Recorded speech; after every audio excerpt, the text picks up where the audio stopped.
But again, my whole thing is I'm not saying any of these I think are great ideas. What I'm saying is let's discuss many possible ideas.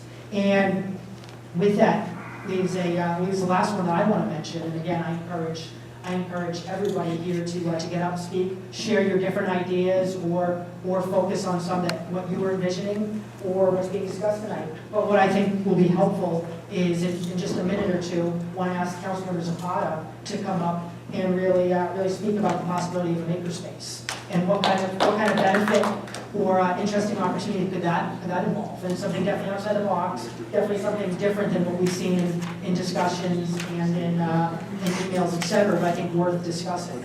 So before we get into tonight, again, I want to remind you my goal is really as much discussion from the community as possible. And but with that, want to just first of all thank the elected officials I saw in the room really quick. So I saw Councilmember Orleans standing up back there. So Councilmember Orleans, thank you for being here again. Hopefully, I'm very confident he'll be listening to residents as well as taking part in the conversation. Councilmember Horton. So Councilmember Horton right here, and Councilmember Henry. And Councilmember Spot will be up in a second. And because my goal is really for this to be a free-flowing dialogue, once Councilmember Zapata walks us through some things, I will right off the bat, I saw a hand. I just wondered if you could introduce yourself. I'm my first meeting, so. Excellent. Yeah, no, I appreciate it. So I'm not that great with all the formalities. I did warn everybody it's going to be very informal tonight. Really just trying to have a discussion. But I'm Mike Palermo, so I've been a council member for 1.5 years, or almost 1.5 years. So with that, again, thank you for everybody coming here, taking part, and hopefully this will be a good process going forward, that anytime we have the opportunity, let's really just engage more with the community, and let's make sure that really what we're doing is community-driven, and not just decided behind closed doors or anything like that. So I'm thrilled, and without a doubt, this audience, this amount of residents, exceeded my expectations. I know Roswell has so many involved citizens that really do want to take part in their community, but seeing everybody here is just mind-blowing. And also, interesting enough, so we do have many members from staff here as well, so different departments based on different questions that might come in. And also, since it is a fire station, I see Chief Burnett right here as well. And also, I really appreciate former Fire Chief, Mr. Spencer, former Chief Spencer here as well for any background as well. So, Councilmember Zapata. Thank you, Councilmember Palermo. My name is Marcelo Zapata. I'm Roswell City Council since a year and a half ago as well. And I would like to thank Councilmember Palermo for putting together this committee meeting, and also for him to bring all the ideas on the table. This is what I love to, when brainstorming and exchanging conversation with Councilmember Palermo, is that he will always bring all the possibilities available, imaginable, that you can imagine, on the table. And he's doing a great job tonight to put together all these ideas for everybody to consider and have a positive analysis and discussion. In particular, I've been, during the Economic Development Forum 1 and 2, I've been talking about incubator, innovation. How can we attract businesses in Roswell that are bringing the job of the future? Having restaurants and everything is fantastic, but bringing jobs that pay more than $12 an hour is even better. So, my obsession is how we do that. So, when this possibility came that the fire station 4 became available, fortunately, one of our neighbors from Roswell approached a person who approached me and said, hey, have you ever considered to use the old fire station as a makerspace? We've been talking about the makerspace concept. I've been trying to find out how to start, how to crack the nut. And when this person approached me and said, hey, have you think about it? I said, you know what? Honestly, I have not think about it, but it's a great idea. So I'm more than a good salesperson, I'm a good buyer. So when this idea came, I said, you know what, this is a great idea. So let me run this through different people and see the feedback. So just to give you a little highlight, our station is around 4,300 square feet. That is designed semi-industrial because they have exhausted that you can take dust out of station and then the flooring and everything, so that the layout of the station is very much like a light industrial warehouse, a small light industrial warehouse. So we had the chance to visit this, and I would like to introduce you now to Dr. David McNeil from Georgia Tech, who is leading the makerspace movement in Georgia, and he knows much more than I do. I just can tell you the highlights, but I prefer Mr. McNeil to come here and let you know what the makerspace is and how to visualize the fire station as a potential and possible makerspace. So please join here and you can explain better. Yes, please. Awesome. Can you guys hear me okay? Yeah. Awesome. Thank you. And I'm honored to be able to speak with you guys again. I really enjoyed the conversation from the first Economic Development Forum meeting, and especially the conversations I've been able to have with a whole lot of you guys after that, talking about what are maker spaces, how might we make these things happen. For those not quite as familiar, what is a makerspace in the first place? Really, this is something that grew out of the idea of lots of people who are working in their garages, in their basements, having lots of hobbies, lots of things that they wanted to do.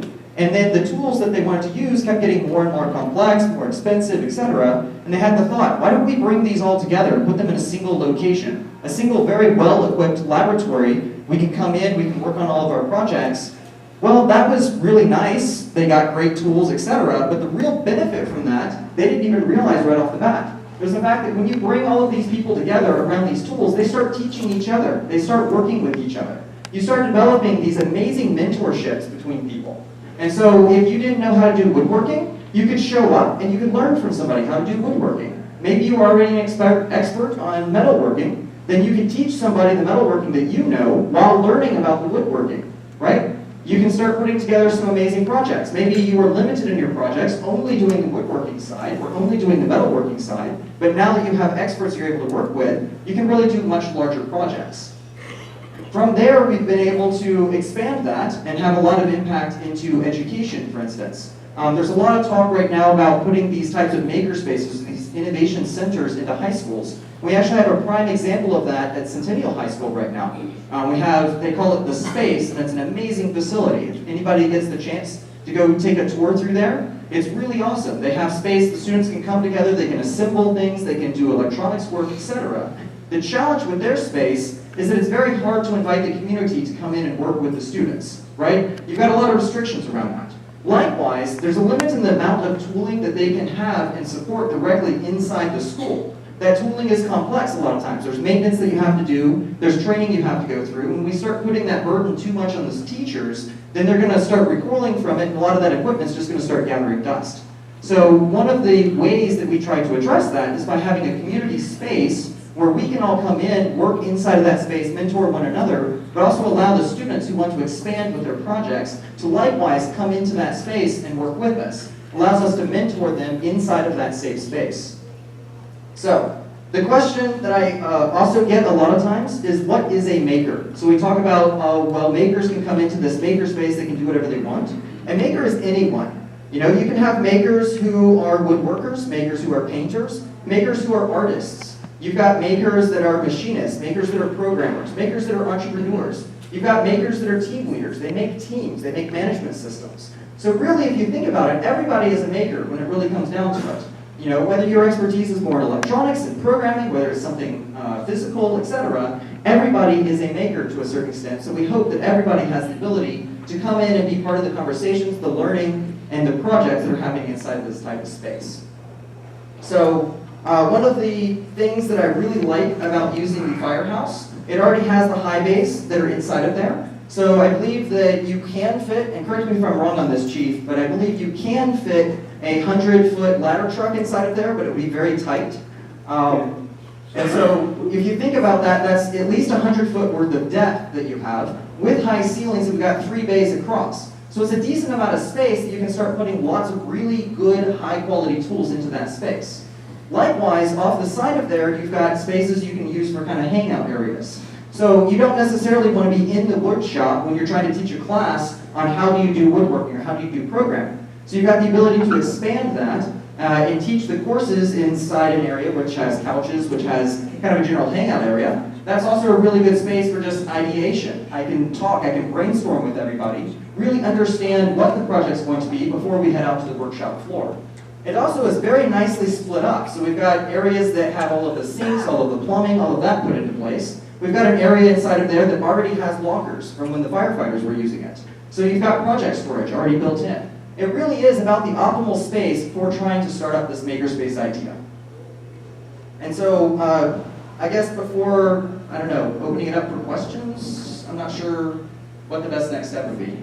So I'd say my goal is to really get a lot of questions and comments from the audience, and both about makerspace and on really how viable it is, really what goes into that, et cetera, as well as for any of the ideas, whether it's a park, whether it's selling it, whether it's a trailhead, et cetera. But I guess, what do you feel, David, is the most important things to really understand from an operations standpoint or logistics standpoint? What are the kind of the steps that are needed to really make this work? I know you said the building's already great for it, but what do you feel are the next steps? Of course, great question. So the next step really is how do we build out the community around this makerspace? So once we have a place, we can do what's called a soft opening. We start offering some programs. Maybe some people want to learn about woodworking or want to learn how to do some type of skill. We can start offering some classes around those types of skills, really to continue to get people engaged, find out who in the community has the skills that want to be engaged, and then we actually determine from those people who are showing up which kinds of tools and which areas we want to invest in, and thus build out the space in that way. As we are running those programs successfully, have enough involvement, then you start moving into a membership model. And so it essentially be you pay a membership fee of some sort. That could range, typical makerspace fees will range anywhere from about $30 to upwards of $100 per month. We would probably be on the low end of that. And that would get you the access to the space. You can come in, you can work on whatever projects you want, etc. You can also keep minimal costs as far as staffing because you can depend on volunteer effort. Ways that you can manage that, you can offer benefits to certain tools. You can offer ability to be part of the decision process on what additional tools are going to be purchased over time. And maybe in order to get those types of perks, you volunteer a certain number of hours, or you teach a class for a certain number of hours, or you do maintenance on the facility. There's different ways of tying that in. Likewise, the programming that you do, you can have fees based around the programming. Having a space allows you to have real conversations with businesses, and so those businesses now have a physical thing that they can donate into. They can understand what the program is, what the community is, etc. And so it really is, we build the community once we have a place, a location we can all show up and have that conversation, and then from there you continue to expand. Yeah, David, I'd like you to explain to everybody here your expertise in establishing facilities like this in other locations here in Georgia. I want you to go into your national, Southeast regional credentials when you went to Washington, D.C., so that they know you have the expertise to lead us in this direction. Thank you. Okay. So I got my PhD from Georgia Tech in robotics, and then once I did that, I kind of used that as a platform in creating or helping to create the on-campus makerspace at Georgia Tech. So we have students that are going through this type of a space and really created that volunteer culture, etc.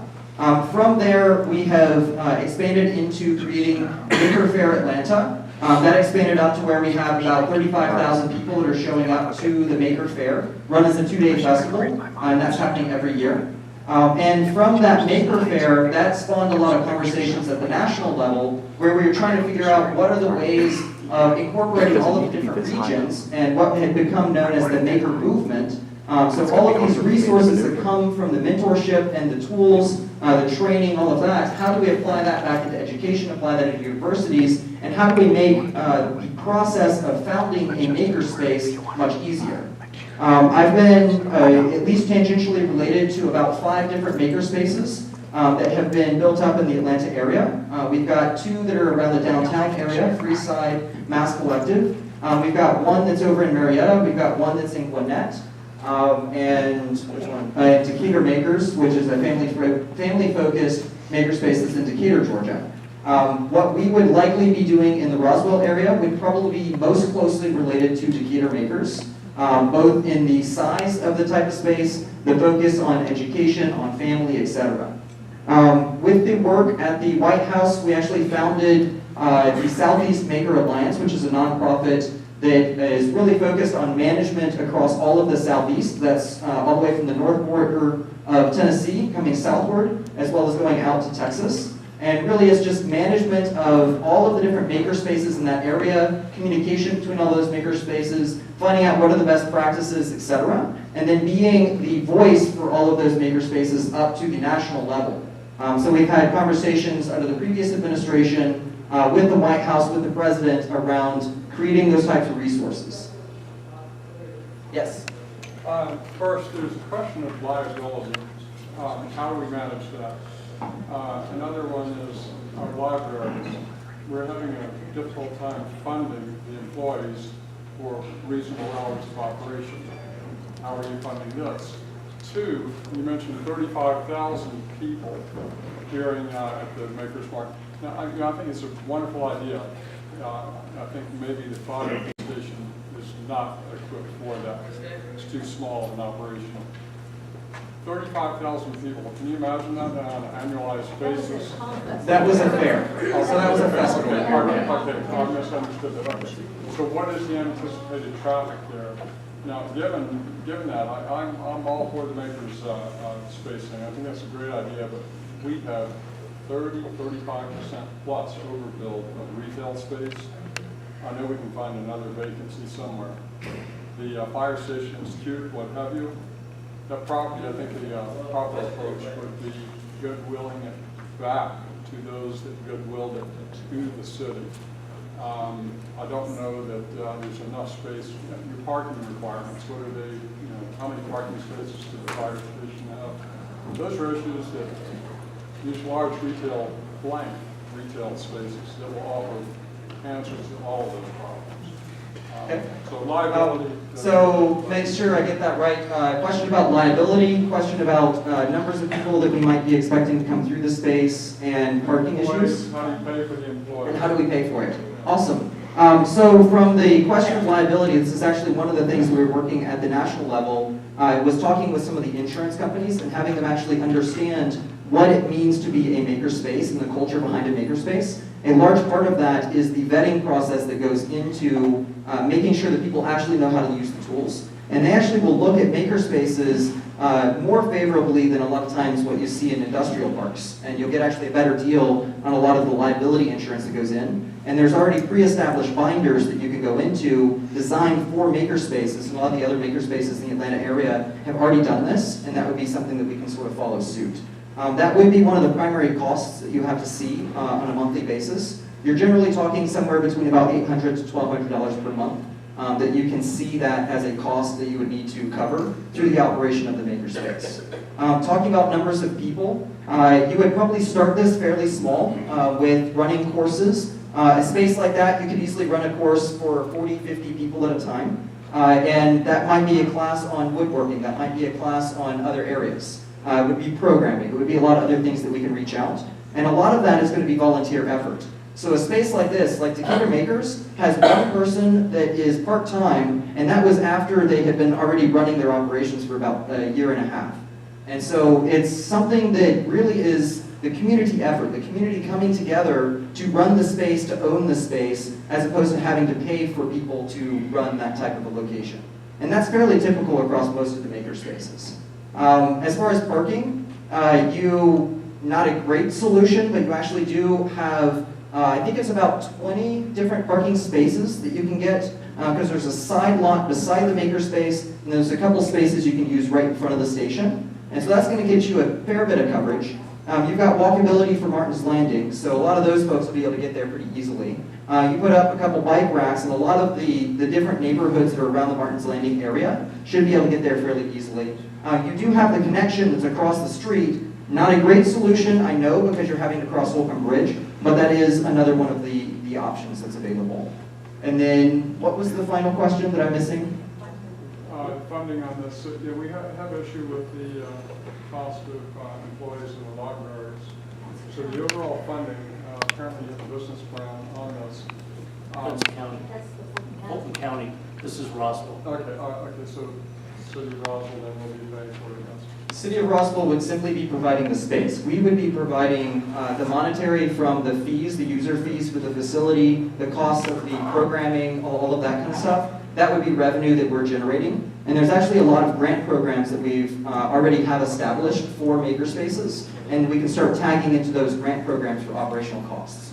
I think again, correct me if I'm wrong, but the utilities, I believe, is somewhere around $800 per month. So I ran some numbers today, and it averages, last year we averaged about $950 a month over there. That's yeah. So really covering that cost is not that big a deal when you're really talking about it. You add that to the insurance. That's 24/7 now.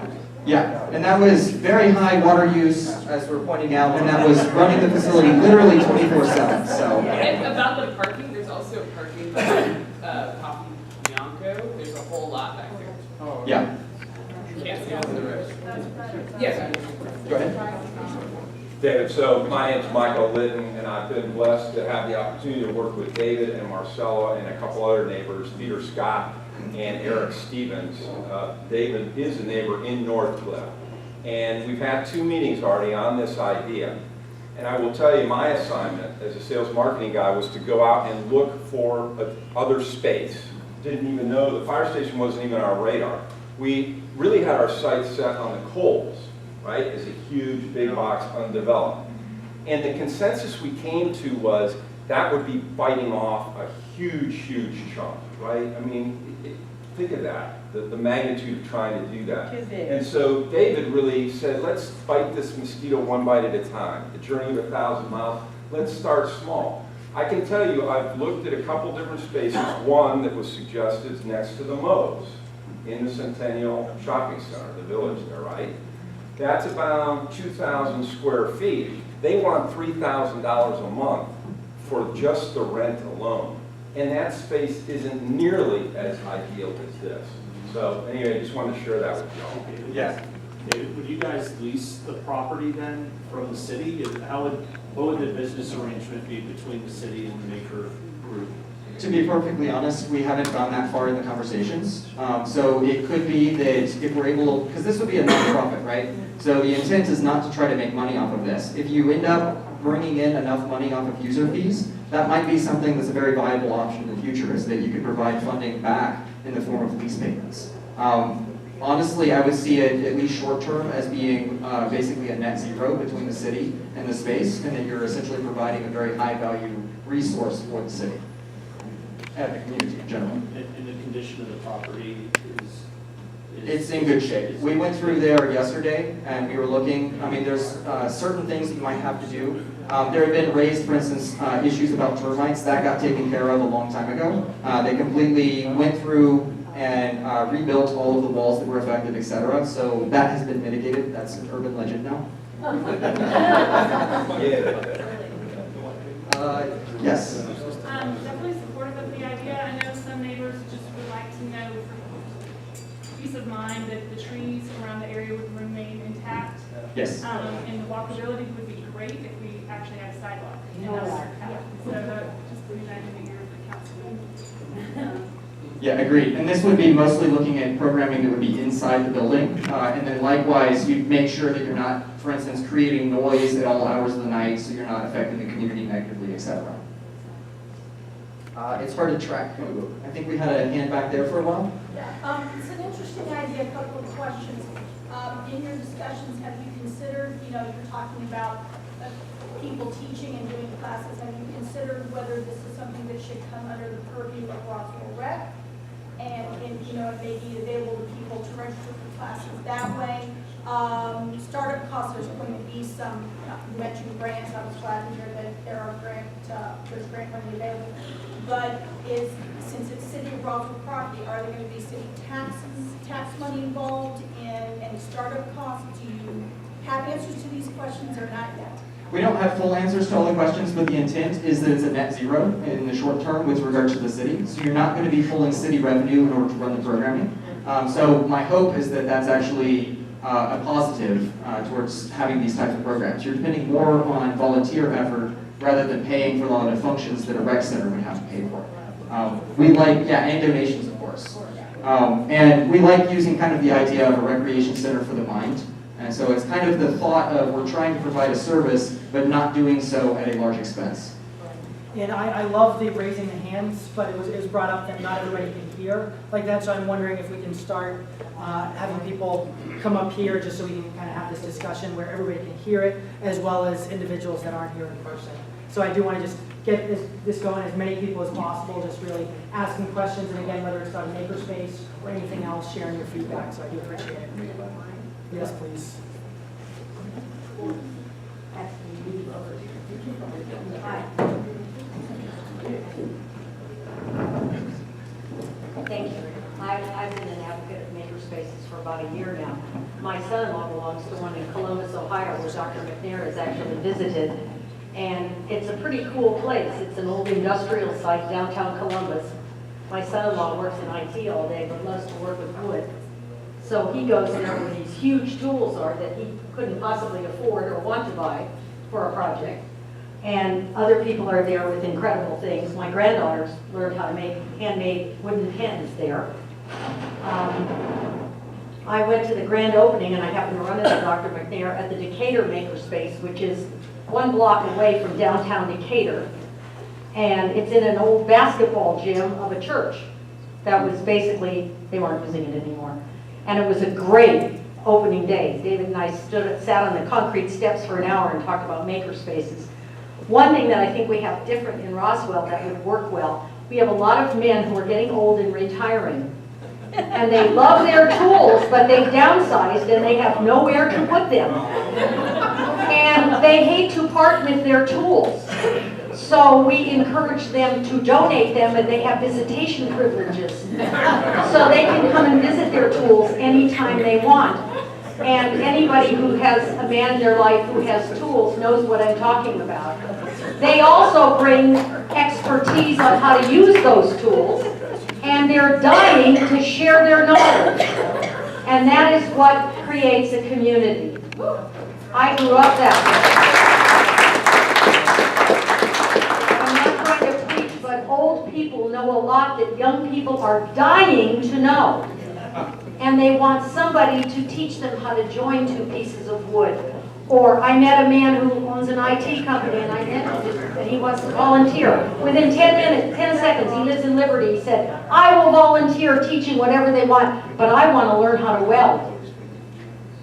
I said, Steve, I've got the perfect place for you. So I think it's a great idea. My son-in-law pays dues of $40 a month, and he can leave the massive projects in a special locker, all locked up, so he doesn't have to haul everything home every day. I even see sewing machines there, because women do want to sew, but don't necessarily have a place for a sewing machine anymore. I learned to sew on a treadle with my grandmother, but those days are over. So I think more than a maker space, let's call this a creation of community space.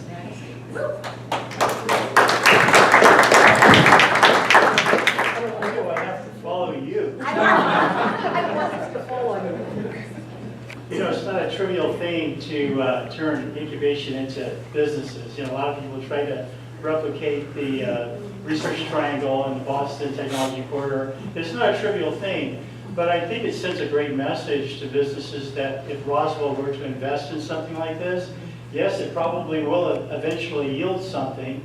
It could conceivably, and I'd like to know if anybody actually can envision a clear path to this, it could conceivably lead to the birth of a business that could fill some of our empty space, which would be great. And if it could be kind of nudged in that direction, that would be great. But I know it's an attractive property for immediate revenue for business use, but I would encourage council members to think about the long-term craft shoot maybe a little bit to give it a chance to grow into something. Thank you. Yeah, and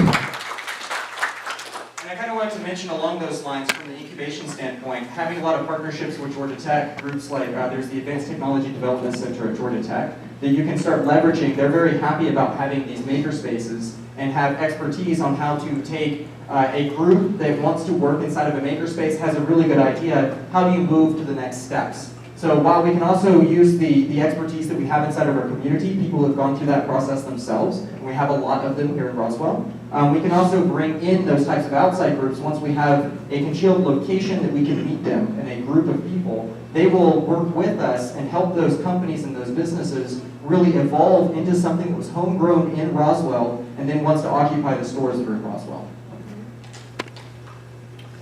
A couple of things. One, I went to 2 or 3 of the meetings when they were trying to determine where to put the new firehouse.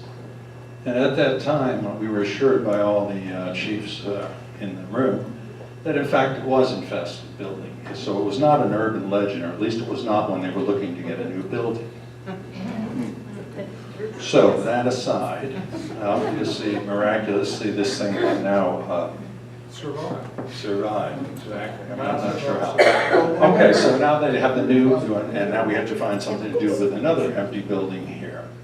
The second thing is I think it was Mr. Zapata said, he was looking to bring in high-priced or higher-waged types of jobs. I don't see it here, so I'm just for him. I don't know that this is the idea to do it. And finally, although I think... Like to do stuff. I'm sorry? They like to, people that have good jobs, they like to make stuff. They like. That's not what he was saying. He said he wanted, instead of $12 an hour jobs, to bring in higher priced or higher paid jobs in those. And I don't see how this is happening. So just making that point, please. Please, I'd love to hear it. So, no, it's very simple. That is a start. You know, it's not the end. The end, I can show you a video of something you can check at home, newlab.com in New York. That is my final vision. That is just the first baby step of a long journey to accomplish something like newlab.com. So it's just the beginning. So sorry if I express my vision, but my vision is longer than the makerspace. What was that website again? I'm sorry. Newlab.com. Newlab.com. And the only final point I'm going to make is that whereas I think this is wonderful, it's a great place, people go hang out and do some creative things. I thought we were here to discuss a panoply of things that we might do with this building. And right now we're focusing on one concept only. Thank you. And so I appreciate the points, and so that's why I tried to be clear multiple times, just saying, I want to hear comments from everybody, no matter what it's about, whether it's questions specifically on makerspace, or any of the other options that we've heard from the community, or I mentioned at the beginning, and I do have more information for any questions individuals might have. And I encourage you all to come with different ideas, not some that were mentioned by me earlier, the committee, or makerspace. But this is really your time, and I hope to hear from as many of you as possible, whether... Okay. Got a couple of questions, some will tie into using this as makerspace, and then lead us back to the last question. Hold the mic down, use the mic. I'm not as tall as the last person. Will there be, or are there any plans to tie this makerspace into what's already being done at Centennial? So that's one. Two, I like to bike using this area as a trailhead for some of the other areas is an idea I kind of like, but by the same token, you could get somebody to teach bike maintenance if you did this. And three, and probably most important, well, I'll go 3 and then 4. 3, who's got the project plan to put this into place? And how is that going to be done? And then more importantly, what steps need to be done to get the city and the city council to say, yes, we're giving up the idea of making this commercial and making money from it, but we're going to do whatever plan we decide on or vote on, or how is that process to turn this from just talk about nice ideas to something concrete that will be done, rather than have this end up being commercial just because we were a lot of talk? So I guess sorry, it's easier to talk into this if I can hold it. I can talk about the Centennial connection. I'm actually working very closely with Centennial.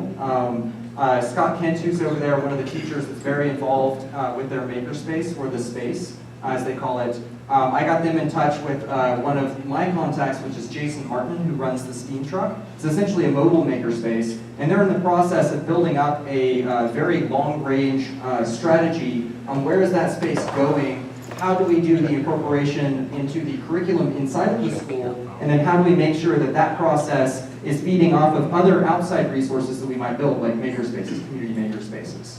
I'm trying, as far as the model, the business model that we want to follow, largely this is coming from lessons learned from the founding of Decatur Makers. This is going to be a very similar type of case where it's space that hopefully would be donated, that we can essentially work with, where the space, the capital costs of the space are very low, and then we can follow the same type of business model that they're going for, same type of community, same type of focus is what they're doing. So there's a lot of that framework has already been figured out for us. They've been running for about 1.5 years or so, and so they've ironed out a lot of those kinks, and if we're following in a very similar footsteps, we know that it is possible and is successful.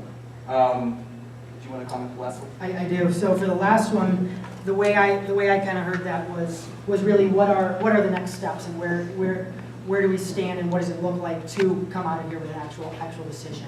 So as you're aware, currently what's been discussed, proposed, and moving through the process, which has since been deferred, is looking at rezoning this property. It's currently rezoned as civic. With civic, pretty much what you can do with that is you can have a fire station there, you can have a church, you can have a school. Those are civic uses. So anything outside of those pieces, and Alice is here if anybody wants more details specifically on what goes there. But to do anything else, it needs to be rezoned. So what was discussed was rezoning it to commercial, and the way staff provided that recommendation was based on it's what the property, the gas station, or stuff is. I haven't heard anybody on council or anyone else saying let's just go ahead and just sell this for any commercial and make money off it. That's something that I certainly am very, very opposed to that. I've been very vocal in actually feeling that Roswell is spending too much in the budget. The last thing I'd want is to sell this. The appraisal was for about $230,000. So that's what it's guessed if it were to sell for commercial. That's the amount expected to bring in. But it might be lower than you expected. The reason, part of why it's lower than expected, is it would either be very limited uses that could actually go into this fire station, or they would need to tear it down, which then just increases the cost of the property. But back to my case, what I think is what could come out of today is there could be interest, and I'm not hearing it, but hypothetically, there could be interest in doing a swap. You know, what if we sold this and that $230,000 got a park or something different in the area that's beneficial? That could be one possibility. Another in which case the rezoning would still be necessary. Another possibility could be, let's make it a park. Well, if that's the case, we still have to go through a rezoning process, but not rezoning it to commercial, rezoning it to a recreation type zoning. Or a decision that could be made and some guidance from the community could be received. Let's go in the direction of a makerspace. If that's the case, I think it's very clear to me that a lot more work needs to be done in the plan, the steps, all of that, and really what that will look like and what it takes to be successful. What's interesting about that idea to me is the flexibility, and what I mean by that is there could be interest in trying it out. And after a certain amount of time, there could always just be community interest to say, you know what, this isn't working, and let's really change it to a park or sell it or swap it for something different. But does that answer your question on kind of where we go from here? Sort of, and I think it's important that we try to keep this as simple as possible. It's not a big piece of property. It does represent kind of a buffer between, and I live in North Pond, between North Pond and Martin's Landing and the commercial growth that came and now it's receding. So I like the park, I like a trailhead. I didn't come in here thinking much about this, but this might be, as you said, a good idea, particularly if we set it up so that if it doesn't work, we don't have to go through this again. If it doesn't work, it's going to be a park. So if it's something simple and it's not 6 steps and we got to get it rezoned for this and then try to sell it over there and then try to sell it over here, and it's small, let's try to keep it simple. That's what I was thinking. Great points, I appreciate it. Hi, I'm Lauren, and I want to say I'm thrilled with the idea of a makerspace. And I'm hearing your concept and I like it a lot, but I also want to bring the concept more up front with the entrepreneur and the self-start small business. I would like to have a place where I can collaborate. Like I have a business called The Organizer, I'm plugging, but I would like a collaboration. And then from my small business, meeting people that maybe are more tech savvy, that marketing, and we all bring something to the table. I'll move to a place, a retail spot, and my goal is to pay all my labor 25 or more an hour because I believe in a living wage. But it starts with collaboration if you're not an expert in everything. And just two more points since you're taking your head. The second one is just like in Roswell, they were talking by the city hall making shutters. You know, I think to turn shutters into slat wall because they're going to be on a track, call space makers because they've got people there and equipment. They could definitely bid on something like that because slat wall and shutters multitasking would be awesome. And the third thing is for the park, which is right around here, pony cart rides. I know someone that's got handicapped accessible pony cart rides. If we made Roswell's park into super interesting park, that would be one thing I'd love to see with the land. And Mr. Spencer, before you speak, and same thing with Mr. Lynn and everyone else, if you can lead by example and start. I never asked people to do it earlier, but if everybody can state their name in the microphone before they talk. Not that, even though everybody I believe knows you two's names, but we can get it started. Okay, my name is Ricky Spencer. I was the fire chief here for 2004 to 2014, and a volunteer fireman and a firefighter for 39 years here in Roswell. My first question is, does the city of Roswell hold the deed to this property? Where's staff? It's my understanding, yes, but staff? Yes. Yes, you do hold the Yes. deed. Can I have just a few minutes to give the people in the room the history of this fire department, fire station, and this property?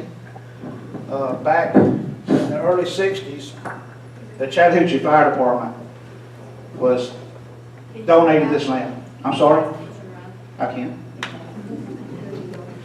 In the 60s, the Chattahoochee Fire Department was donated this land from the Martin's Landing Foundation. If it was created back then, I think it was. And the agreement was with the fire department, as long as this property remains a fire station, it will remain donated to that department. In the early 70s, when the city of Roswell annexed Martin's Landing, the actual Fulton County Fire Department was in service there in that on this piece of property. The station you see now was built in the 70s. The Fulton County Fire Department, once the property was annexed into the city of Roswell, pulled up and left and went to South Fulton with their building. They took the building, they took the fire trucks and everything and left. So Roswell had to provide fire protection for this area in Martin's Landing, so we built a fire station. The fire station was built on a piece of concrete slab that was already there. I don't believe that slab was properly treated, and it was not a good business decision to put that fire station on that piece of property, but that decision was not mine. From the day forward, we had termites. We had termites in the building, and yes, there was termites, and there probably still is termites. The big joke, since it was a joke, everybody would say, if the termites ever turn hands loose, the fire station's going to fall. I didn't believe that, but as time went on, we had to replace a shower because the walls of the shower fell in because of termites.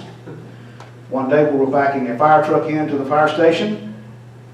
The fire truck wasn't paying attention, or the driver wasn't paying attention. Backed into one of the bay pillars, knocked it down, and it was nothing but sawdust. Shortly after that, I went to the mayor and council and said, we need a new fire station. We've got a problem. So we met with the council.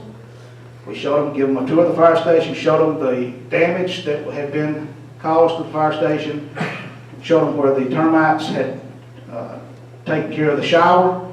And so the mayor and council tasked me with finding a new location. I provided the mayor and council with 18 different locations in 2010 to build a new fire station. and the council could not all totally agree on one place, so it went on and on and on for about 6 years, almost 7 years before Councilman Orleans found us a place. And just for everybody's information, the place that the fire station is built on, I picked that as my first place to put it 7 years before that. But that comes dealing with money. So I'm glad to see the new fire station there, but when I became chief, I had talks with David Davidson, city attorney, Kay Love, the mayor and council, about this fire station. It's very important that we get these guys out of this place. It's terrible.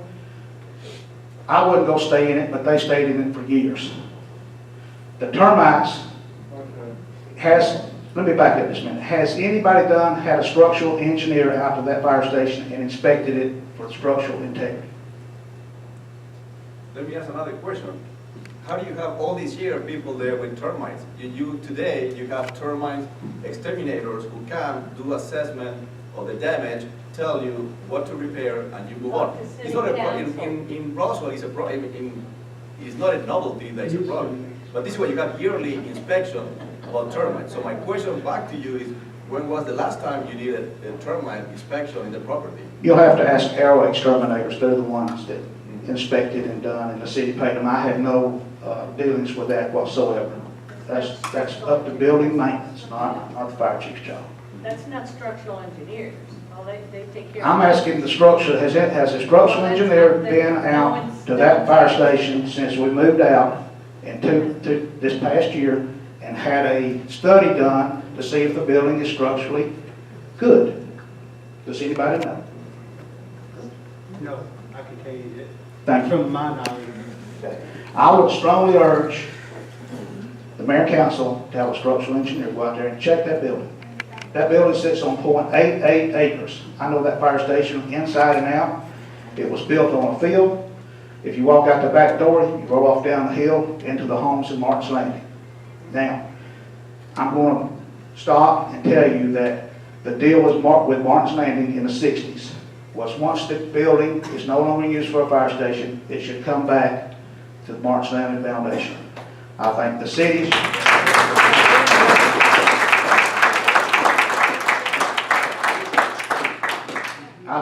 city should honor that. I think they should give the building back to Martin's Landing. I think it needs to be torn down, and everybody will be happy. 0.88 acres ain't much land to put a commercial piece of property on. I have no problem with this idea. I don't live on this side of town, so it doesn't matter to me. But you're going to put people in this building, insure it, have them in there working with the machinery.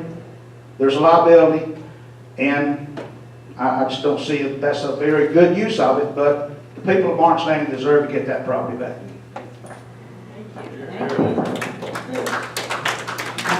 And I appreciate that because, again, I think the goal is to have as much communication as possible and as many different ideas as possible. So I definitely do appreciate the clear idea. So my name is Michael Litton, and I live in Martin's Landing. And how many in this room have read the brilliant Jim Collins book, Built to Last? Anybody? A couple.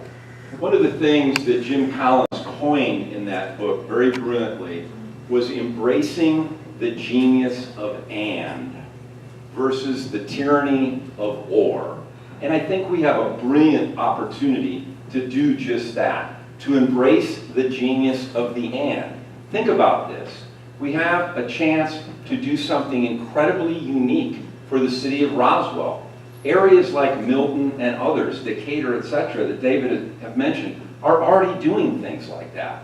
So if we move forward with this makerspace as a starting point, and it grows, we move to the Coles space, and then we're adjacent from Centennial.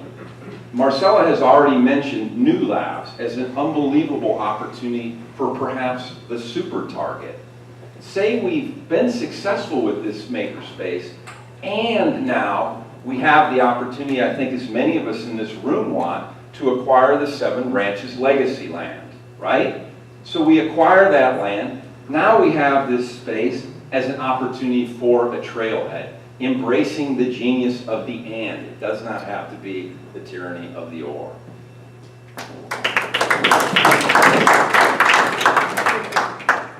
Hey, my name's Travis. I want to tell these fire chiefs thank you for your service and keeping Roswell fire-free. I'm a military and a U.S. officer. I'm a officer in the U.S. military. And I graduated from Roswell High School. I live here, and I love Roswell. And I actually love the idea of a makerspace, but I don't love it in this space. I think it's too small. I do want to submit this is a perfect space for my small business. We'd have to rezone it. I would be open to a portion of our revenue going back to Roswell veterans. And for the men that have to donate their tools and downsize, they're welcome to come into my small business and get into the best shape of their life. We have a small community gym on Old Alabama. We're in 2,500 square feet right now. This would be a good solution. I know I'm with the lady who's championing for small business. Any questions? Thank you.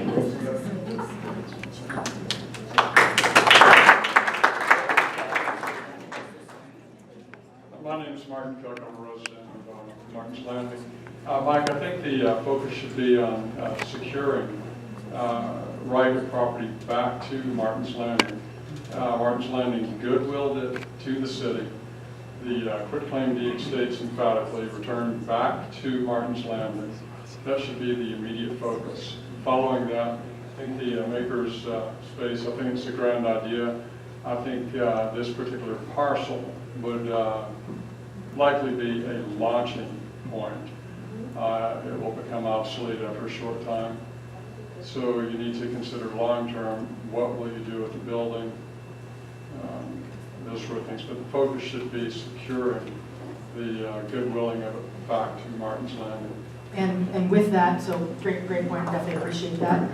What we heard at the council meeting was that wasn't possible, but then later on, through residents, et cetera, hearing that there is actually some case law that says maybe it is, which I would say absolutely brings that back into discussion for sure. My name is Kat Plant. I live in Martin's Landing also, and I also grew up in Roswell and graduated from Roswell High School. Up until yesterday, when I happened to walk in on everybody touring the Firehouse, and heard y'all talking about the makerspace, which I love and I think it's fabulous, but my idea before that, which could go anywhere in any of these like empty spaces, but is to have a spot for teenagers to go. Roswell is wonderful for parks and programs for small kids and active adults or whatever, but there's nothing for teenagers to do that doesn't cost money or doesn't, require lots of, I don't know. I think that having a space where kids can go hang out, kids don't cause trouble when they have something to do that they want to do. So one of these empty retail spaces that has, that's basically along the same lines as a makerspace, but you've got skate ramps, or you've got a stage where, young bands can play, or you've got, art supplies, whatever. I don't know that this is necessarily the best place for it, and I don't know, heck yeah, have a structural engineer. We don't want anything going in when it's gonna collapse, but I love that Roswell's talking about this, because this is not the Roswell that I grew up with, Good. Okay. Okay, cut off. I hated Roswell growing up. I hated it. I couldn't wait to get out of here. I went and lived in town as soon as I could. And then once I was old enough to have kids and everything and realized it was pretty great, I came back. But you're not going to get people that want to have, that have the jobs, that make money and everything, unless you offer cool stuff for them. Like, makerspaces is awesome. So, anyway.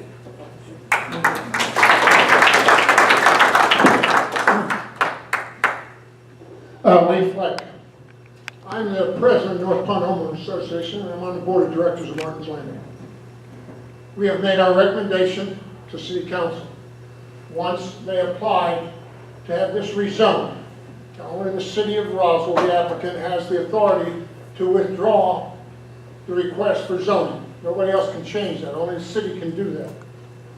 Now, as far as the quick deed does not, it's the quick deed between Martin's Landing and the city of Roswell does not authorize the return of the property to Martin's Landing. And as a matter of fact, the cost to tear that building down would be prohibited because it is a hazmat materials in it, asbestos, and it would cost a damn fortune to tear that building down, which makes it prohibitive for Martin's Landing to accept it.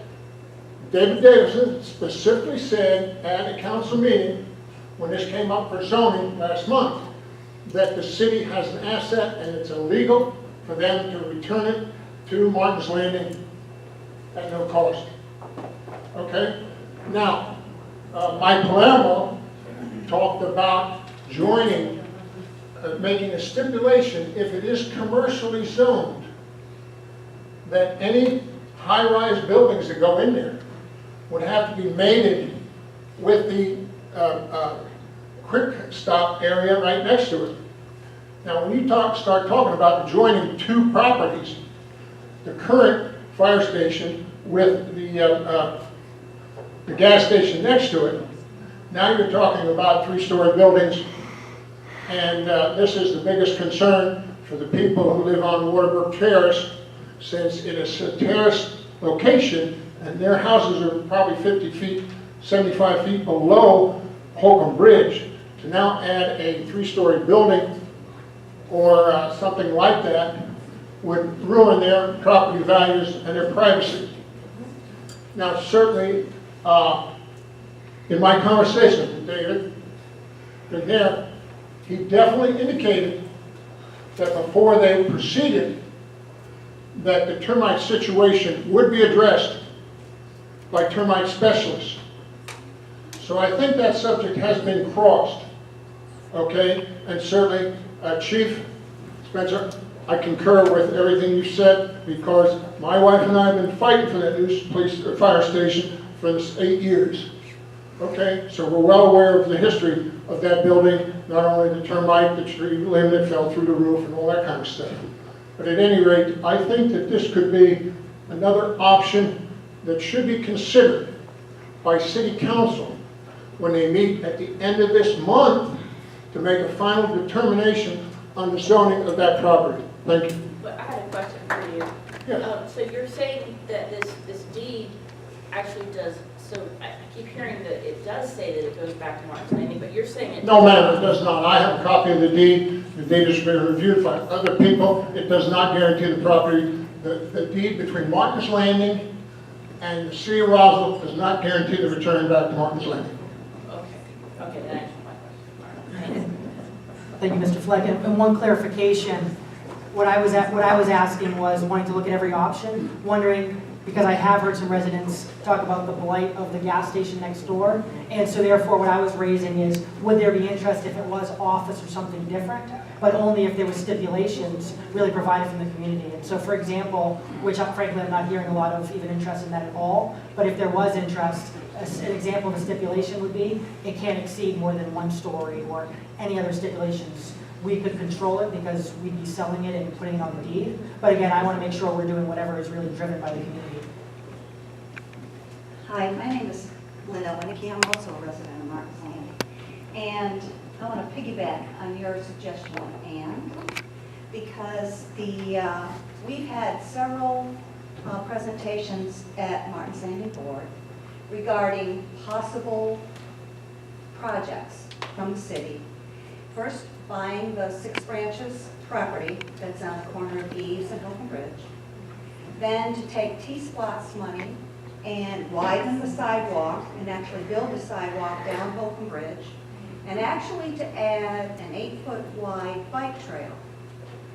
And my question is, why can't we and that as the trailhead for this new direction? It would be piggybacking on bringing the bike trail down from Big Creek, across Holcomb Bridge, down past Martin's Landing, all the way to Eves Road, and then down to Riverside, giving the bikers the the range of bike trail that they need in order to do their thing. I'm not a biker, but I have to tell you, on Saturday mornings, trying to get in and out of Martin's Landing, the bikers have, and I know they're called cyclists, I'm sorry, I apologize, but it's a cyclist rather than a biker.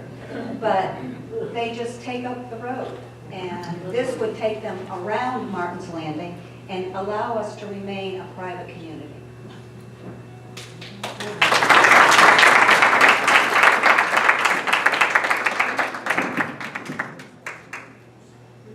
Thank you.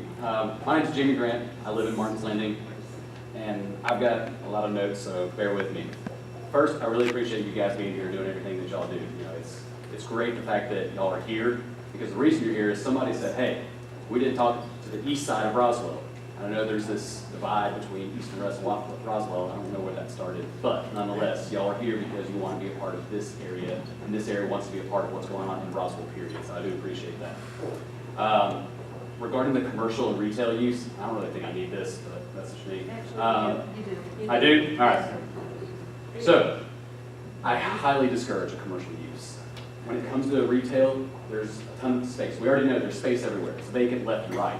And when it comes to that retail use, what are we going to use it for? What's the zoning going to be for? Are we going to create new zoning, or are we going to use existing zoning? And I think there's a lot of questions there, especially if you're going to put a deed on it. You know, what exact restrictions? You know, like in Hateville, you know, they created new zoning. In Decatur, I think they created new zoning as well for the makerspace. Is that something y'all are going to consider as well? Or are we going to deal with what's existing? Or are we going to create art districts? You know, there's so many different things that can fall into, because if it goes great, great, the makerspace stays there forever. If it fails in a year or 2 years, and the next thing we know we have retail space in there, I don't think anybody here wants retail space in there. So that's something to consider.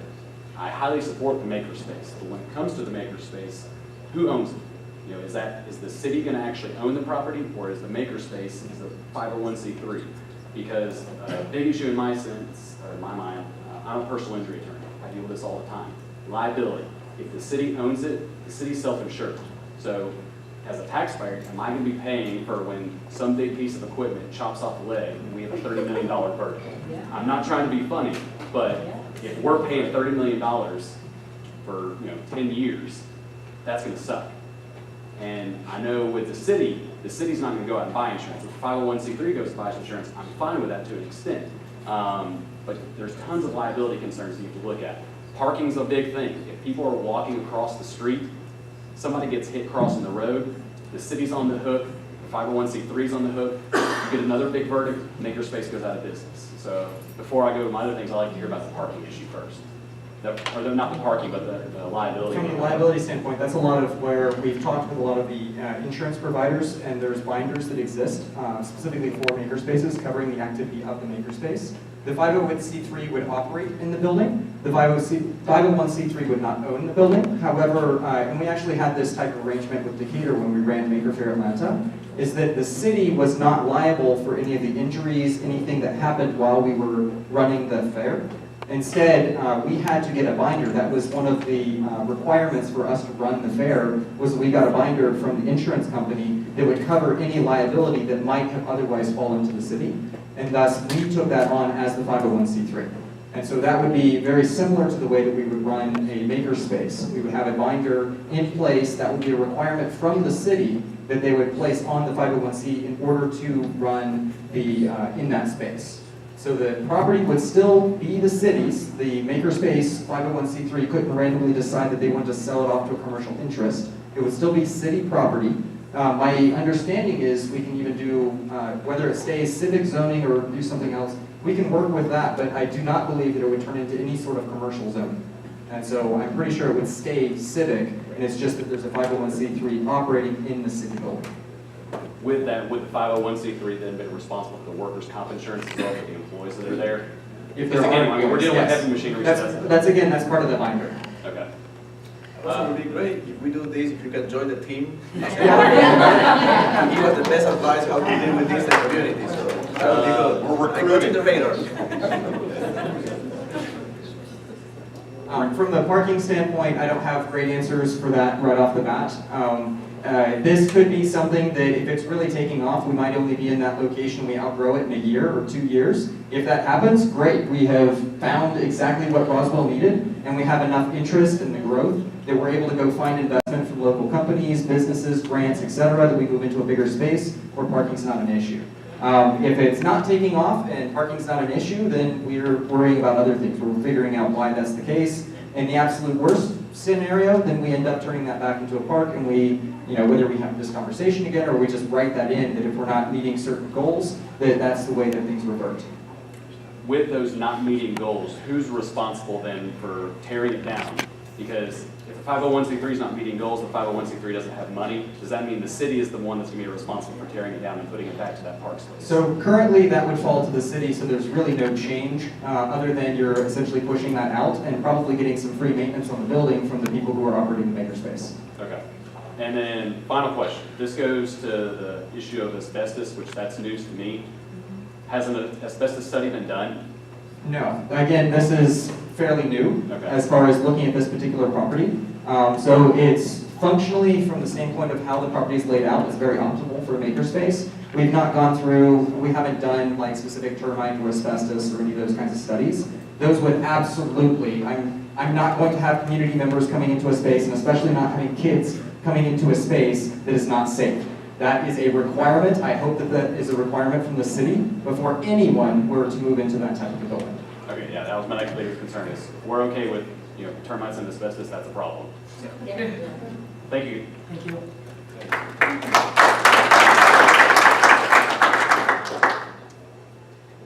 I'm Scott Long from, I live in Martin's Landing. And first of all, I'd like to thank y'all for upgrading our fire station to a much nicer facility than even would have been possible on this property. And thanks for having this event and asking for all the input and everything. One thing I've sort of picked up is that we're in a good position in the sense that really none of the things we're talking about are locking us into a certain outcome. So the if the makerspace sounds very interesting.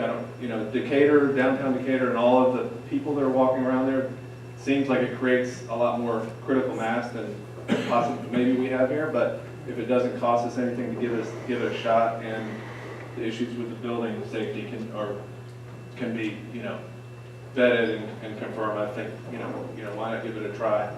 And then some of the other options that we have, even whether that works, let's say that doesn't work, also have, I think, the attribute that we can try it and we're not locked in. So it seems to me the next most likely option is to clear the property out, make it be a natural piece of land, and because it sounds like it's really not something that's returnable to the neighborhood. Make it a natural piece of land,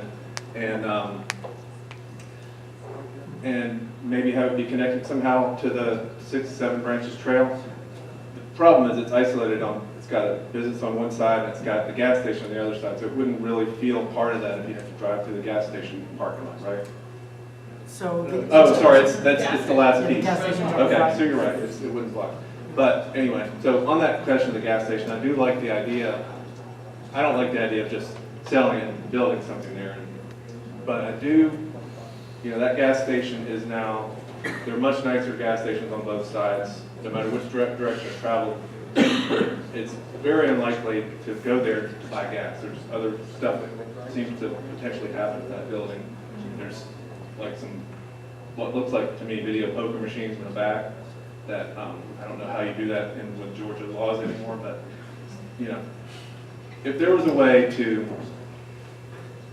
like Councilman Comer has described, put out the word out that it's for sale sometime down the road, but only for the right offer, and only if it was someone that was able to acquire the ownership of both pieces of property, the gas station and that, and they would propose to build something that everybody in Roswell, particularly close to the property, was okay with, one-story office or something low impact, then that's something that we can have out on the table even while it's being returned to natural and sitting still. So I would love the idea of that gas station being, removed through through a natural process of someone searching and building something else that's acceptable.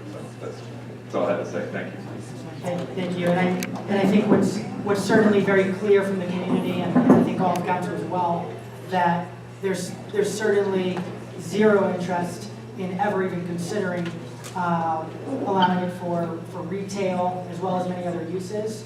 And it would just come down to if there was ever a time where maybe maybe it turns out that makerspace is going really well, and then in which case does it go to park? Maybe that's the best thing, or instead could that money be used for a one-story office or something along those lines to really replace the gas station in this, which might not even be feasible, in which case then if we don't have that as an option, then really park, makerspace, these other things seem more realistic. But again, I just wanted to make sure we were thinking of every possible possibility as we discuss with the community.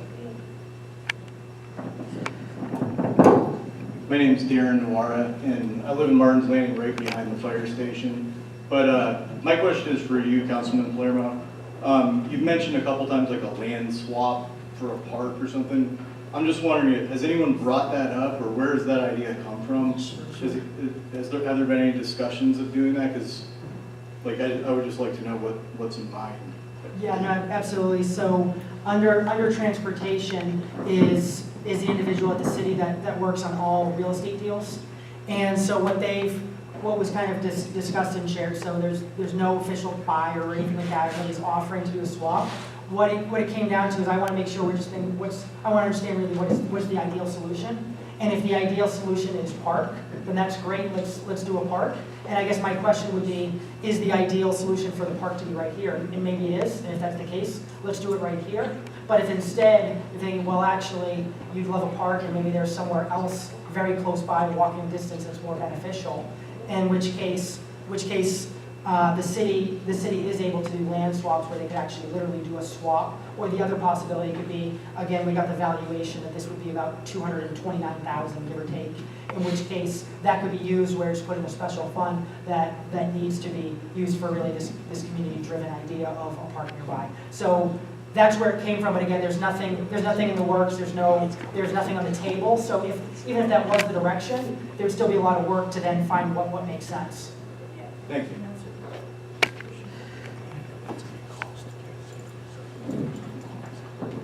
So I'm not good at standing next to a microphone. Yeah, my name is Dick Farmer. I live in Martin's Landing also. And I'm just going to ask a question of the audience.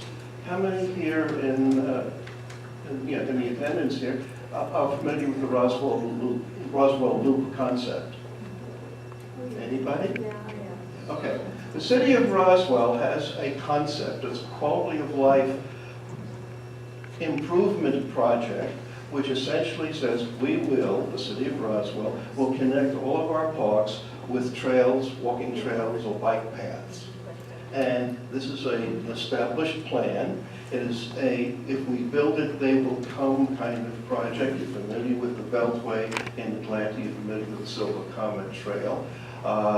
When those projects were built, all sorts of objections were raised, but after were built and are in operation, there's been tremendous economic development along those pathways. The city of Roswell has something that is unique. We already have a significant park system. We have a trail system, but we do not have a completed trail system. Right now we are negotiating, the city is negotiating to purchase the Seven Branches Legacy Project, which a lot of people know as the Shirley Project, which is immediately east of this property. They are also working on the Big Creek pathway coming down from the north that essentially comes down the old Alabama pathway corridor and will link up with Holcomb Bridge. We have not established a linkage between the Seven Branches Legacy branch of the trail and the Big Creek, and this particular property is right smack in the middle of that potential juncture. So my suggestion at this point is, rather than us worrying about the details of where What is going to go into the Kohl's store, the Target store? Where does the Aldi's go? What do we do with the Firehouse? Those are things that will be taken care of after we put this larger infrastructure project together. And we take this project, or rather we take this piece of property and bank it. We hold in abeyance a rezoning of it. Now, if we have to knock it down, we have to knock it down. But we bank it because it is at this confluence, if you will, of this larger trail system that will be essentially the spark plug for the redevelopment of East Roswell.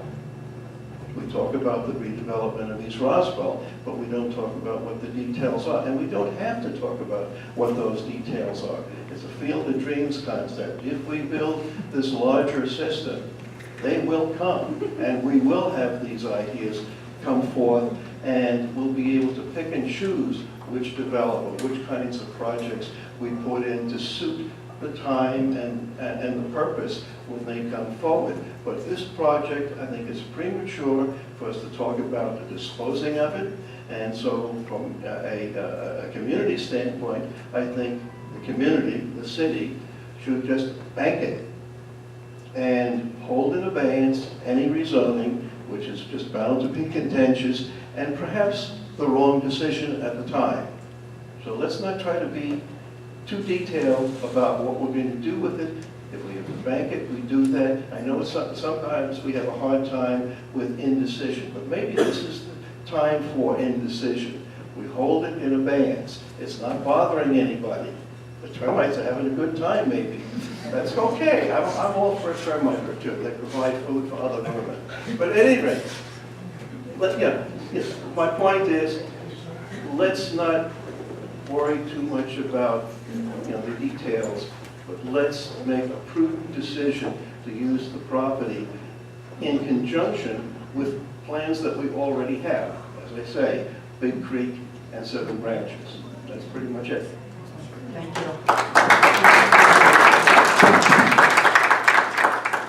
And I think with that, just want to mention too, I think we do have time on our side, and I think for one thing, it's clear, I think it makes sense to really withdraw the current rezoning request to commercial.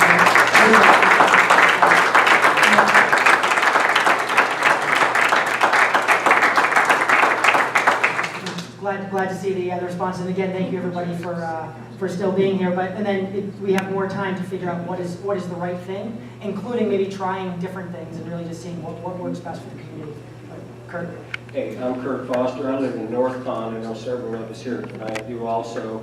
And Dr. McNair, I like very much personally, for a lot of reasons, what you're proposing here.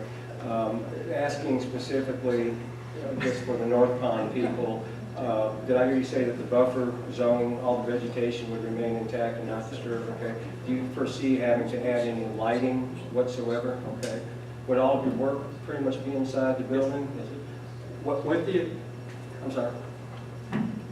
So I would say all of the work is inside the building, with the possible exception that on like a nice bright sunshiny day on a Saturday, you might open up those bay doors and use some of the space that's in that driveway. So I won't tell you that no, we will never go outside, but yes.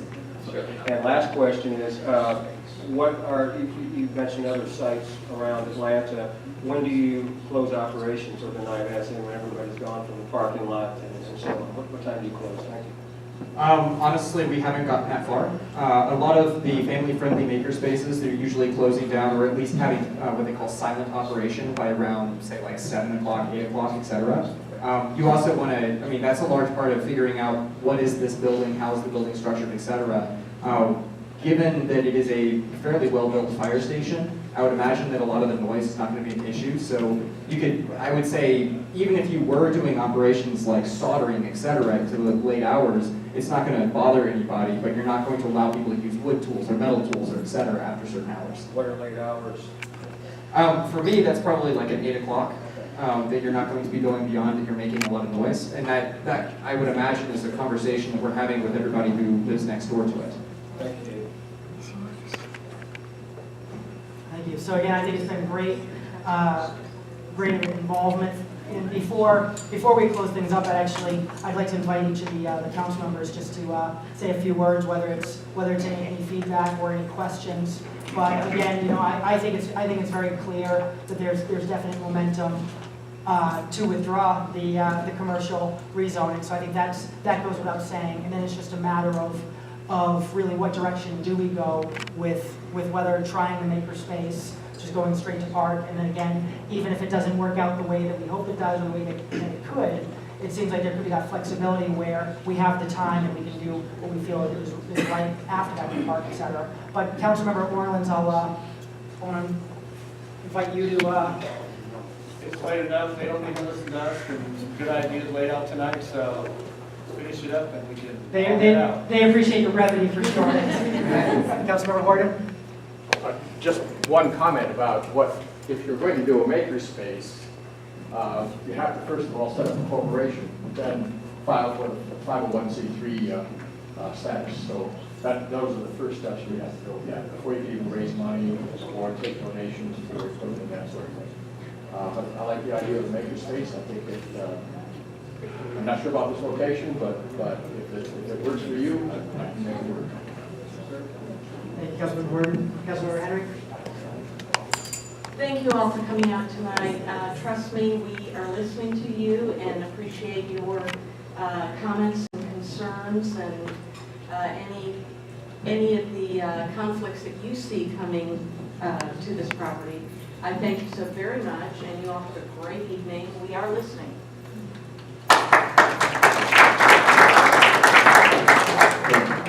Thank you so much for being here at 8:30. I appreciate it. I learned a lot today. As usual, I like to learn something every day.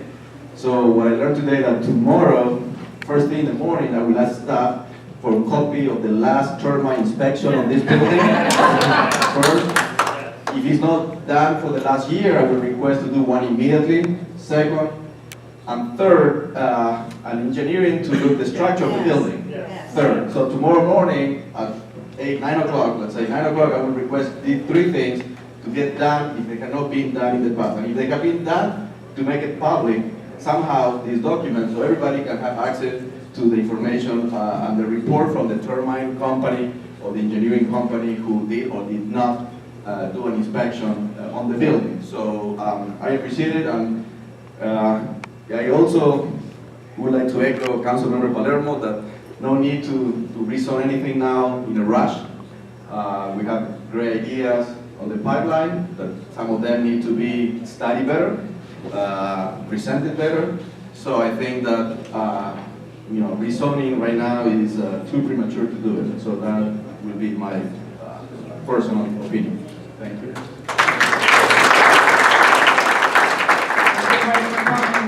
Please stay vocal. Make sure that you're still directing your city officials and everybody to do what the community wants, and I appreciate it.